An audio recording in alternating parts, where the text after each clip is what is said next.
I think we're live, and we are live. Welcome to the Essential Talent Podcast on YouTube, on Facebook Live, Apple, Spotify, basically everywhere around the world. Slight exaggeration, but anyway. Today I have a really fantastic friend of mine, and we've got an interesting relationship because I'm talking to Chris Williams, and Chris owns King Street Advertising, which is a large advertising agency in the Waikato. So he is my client because I do a lot of work with King Street. He's also we're also business partners because we own a little recording studio together that we've had a lot of fun in over the years. And he's also a very good mate. So it sort of ticks all the boxes, really. So it's a real pleasure to have you here, Chris. Thank you. It's nice to be here. As we've been sitting here. Are you there, buddy? Yeah, I'm here. Can you hear me now? Yeah, I can hear you. I've done the intro and a link with my family, so you never know, they might watch it. Fantastic. Well, I've done the big intro. Welcome. Thanks for joining us. It's nice to be here. So today I thought what I would chat to you about is your passion for music and a lot of stuff that you've done in relation to music, and in particular the musical. Well, you've got albums and musicals, and anybody that knows anything about music will know, it's hard enough to compose a song, let alone do an entire musical, let alone 3, and we'll talk about that shortly. But can you tell me, I think you've come from quite a musical family, haven't you? Can you tell us how music played a part in your life early on? Yeah, we're very, very musical. My father, although he didn't play anything, was one of the best musicians I've ever run across. He was he's a trained opera singer, basically, and he had music happening all the time. Would sing every moment of the day if he had his way, and so there was always music playing and always kind of that kind of thing happening. And then early in the piece, a few of us were given went to piano lessons and things like that. I was never that good at that part of it. When I was younger, I got to grade 1 on the piano, and then kind of gave it away for a time, and then after we had a piano in the house, and in my teens, were about 14, 15, I just started kind of fiddling away again on the piano, and it had some lessons kind of in 6th and 7th form, but didn't really do a lot with it at the time. And then from there, I pretty much just taught myself how to play, and it's kind of growing from there. Great. So, how about early sort of musical influences in your life? Yeah, throughout your life. Yeah. So my first memory of music is listening to the classical stuff. Yes. And just kind of Beethoven, Bach, Mozart. My father used to have that running all the time. And so that was kind of like my first memories of music, is listening to those guys, who are unbelievable, and they were rock stars in their day. Yeah. And they just got there's just some beautiful kind of stuff. But then, of course, as you get older, you kind of get to hear other, you get other influences. And my Uncle Mike Williams, who's my dad's youngest brother, he was more the rock and roll guy, and he had a massive record collection. In fact, he now has a radio show on Planet FM, which runs on Saturday nights, and he kind of had all he was really into soul music, into rock music, and he seemed to be able to cotton on to artists early in their careers. Like, he introduced me to Springsteen when I was about 13, and on and on it goes. So I then became very attracted to the storytelling artists, the likes of Springsteen, Bob Dylan, Johnny Cash, Neil Young, Crosby, Stills, Nash, and those types, Yes. and kind of just formed a lot of, just a real admiration for the people who can, tell those great stories in just a few short lines, kind of thing. So can you remember when you actually wrote your first song? Yeah, it was a really terrible song I wrote. It was it was so bad. I could still play it if I was asked, but I'm sure I never will be asked. And I guess it would have been 20, 21. Right. Okay. Yeah, and just a piece of music, and I wrote some really cheesy words to it. And then that was kind of that. And then over the years, I've always just wheedled away and written little tunes and things like that. But really never documented any of them or wrote them down or anything. Just kind of made them up. So you own the Porch Recording Studio, which is a fantastic recording facility in Hamilton, out by the zoo. If you ever want to hire it, it is actually a bloody great studio. When did you get into the studio and record your first music? Was that had you recorded music before you bought the Porch, or was that? No, actually, we took it over at the time when I was recording my first album there. Right, and when was that? Right, yeah, okay. So that was 2009, I think, around that time. 2009 started. So at my work at 2009, it was at Christmas 2009. I got given a day of recording at the Porch as a Christmas present. Right. By some very generous staff members. Yeah. And Regan McKinnon, who was doing the engineering at the time, he kind of just got on my case and said, "Oh, yeah, come on, bro, come on, do this. Come and do this. Spend this, this day and things like that." And I wrote this song so I then took it and I started recording it. And it was an okay song. It was a little bit cheesy, to be honest. But then I started getting the taste for it, and then I started writing these other things and wrote one song after another. They came along, and then lo and behold, I'd sort of started recording this album, and so we kind of went about kind of doing it that way. And by the end of 2010, I'd recorded this whole album, and I released it, did a concert, and kind of away we went, really. It is quite addictive, isn't it, once you get into the studio? Oh, it is. It's actually, I don't know if a lot of creative people would agree with me, but actually the process is one of the most enjoyable things about music and getting stuff done. I just loved it. I absolutely loved it. And I was, you do get very, you can see how people get obsessive over these things, Are you a perfectionist when you're in the studio? Like if you're in there and that you've got a song that you want to do, are you do you go back and no, I want to start again, put that down again, or what's the process when you're in the studio? Yeah, so first of all, I do spend a lot of time on the song itself. Making sure I don't want to write you want to write sort of something that's original, both lyrically and with melody and things like that. So I'm very tough on myself during that process. Yes. And then I'm reasonably, I think I'm pretty fussy and meticulous on it, but I also like to rely on the eyes and ears of other people with those kind of things as well. Because I'm not a seasoned arranger or anything like that, and I do someone kind of telling me that needs to be done or it's okay and things like that, I kind of do think I listen. That's really a big part of the recording, and I think one of the most enjoyable processes of recording anything is actually that collaboration, isn't it? Oh, that's right. Yeah, I love that part. I really love it. Just sitting down with a few musos and just kind of, I guess just everyone adding their part. I think everyone plays their part along the way.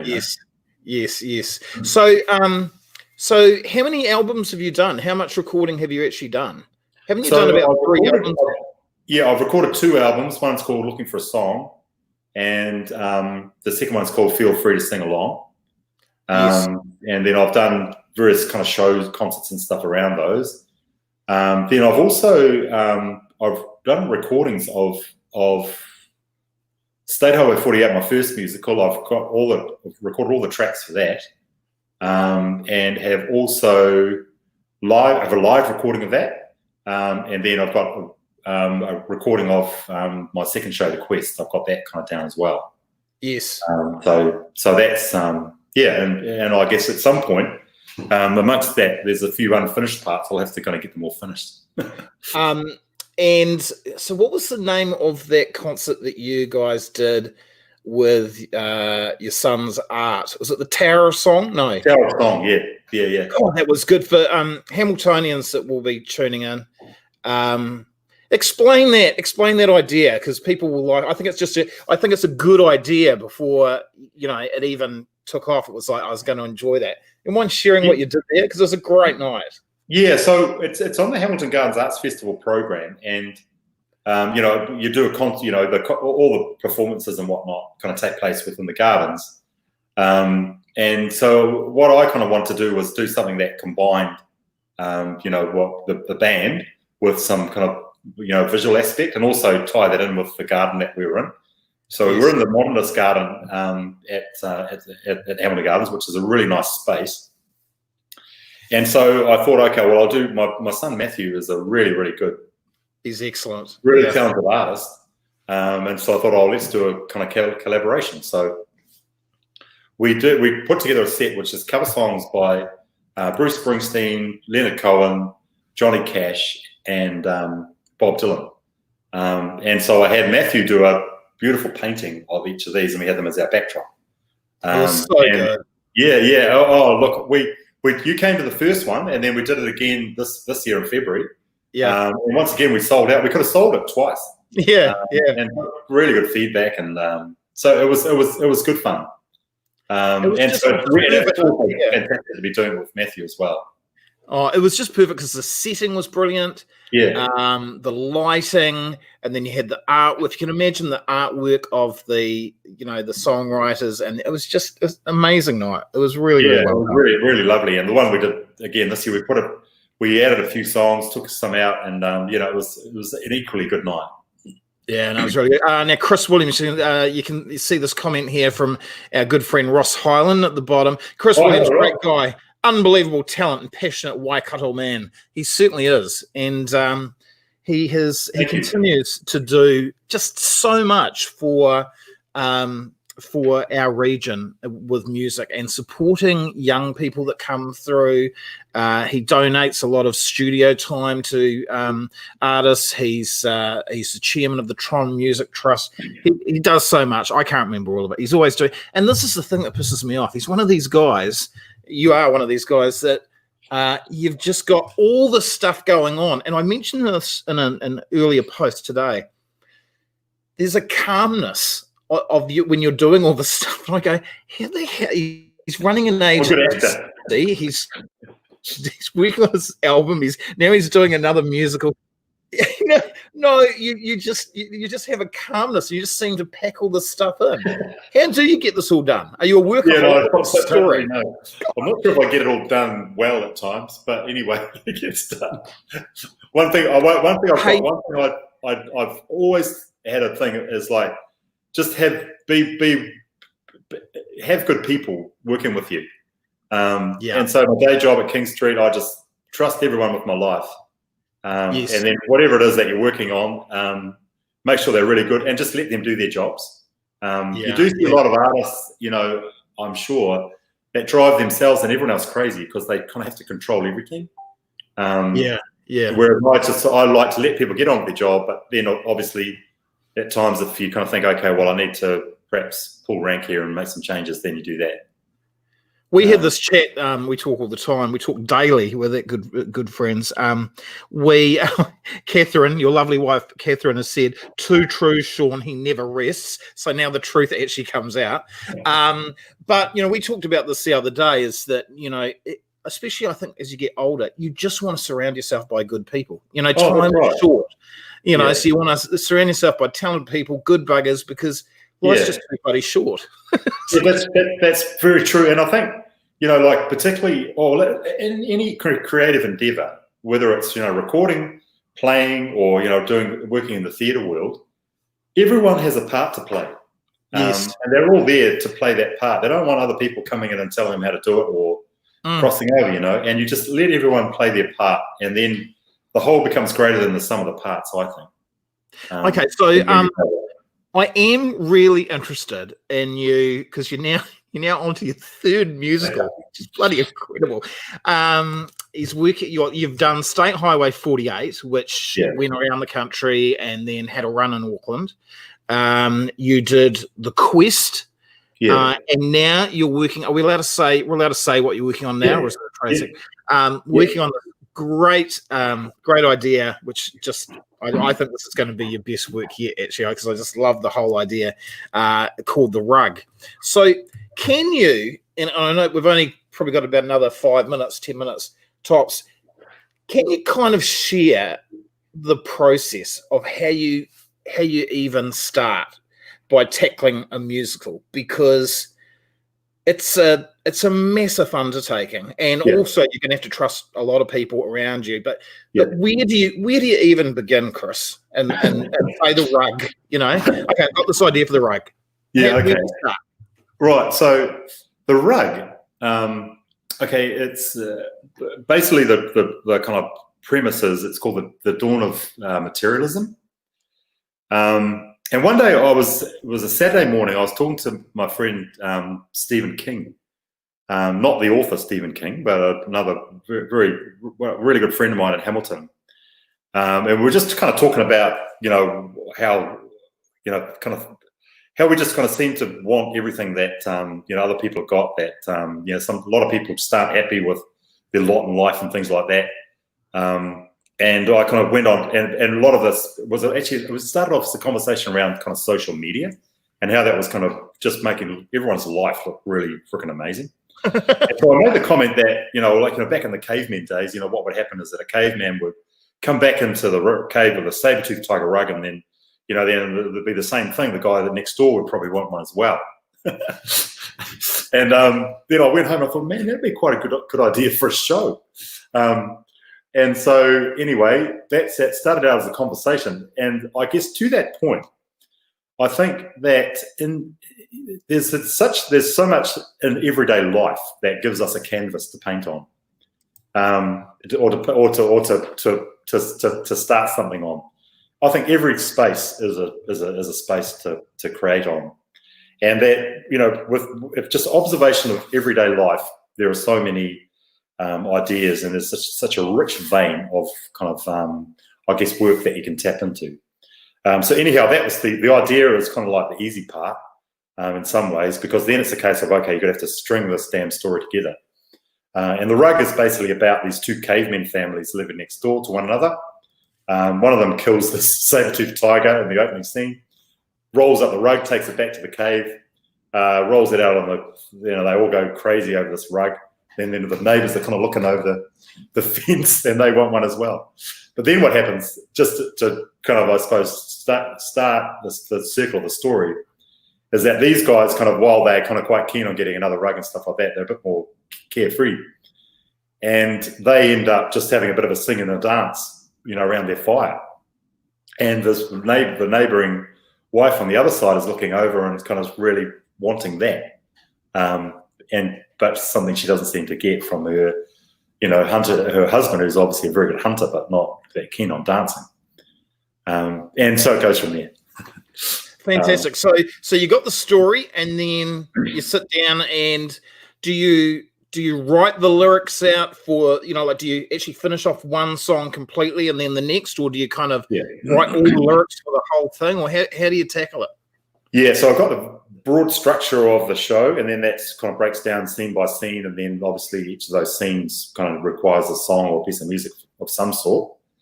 So what I have I've been building up a excuse me, kind of like a bank of music that I've kind of allocated that's going to be the Rug music.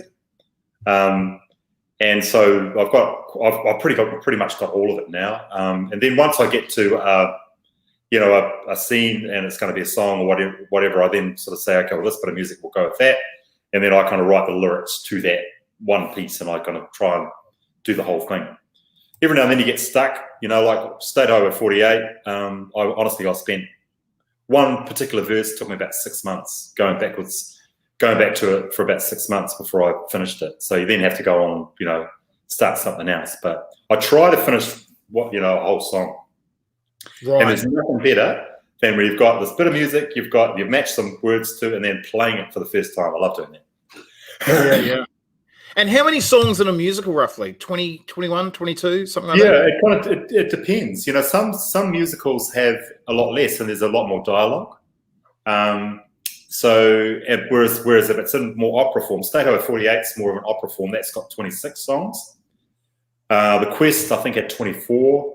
And the Reich, I think, is probably going to be about 16 or 17. There's going to be quite a bit more dialogue in that. Yeah. Brett Adams is watching. What a guitarist Brett Adams is. Oh man, that show we did that you narrated, Shauno. No, I know. Oh, how good is he? I felt so privileged to have Brett, Michael Barker, Mark Dennison, and Tom Dennison in this band. Man, they were unbelievable.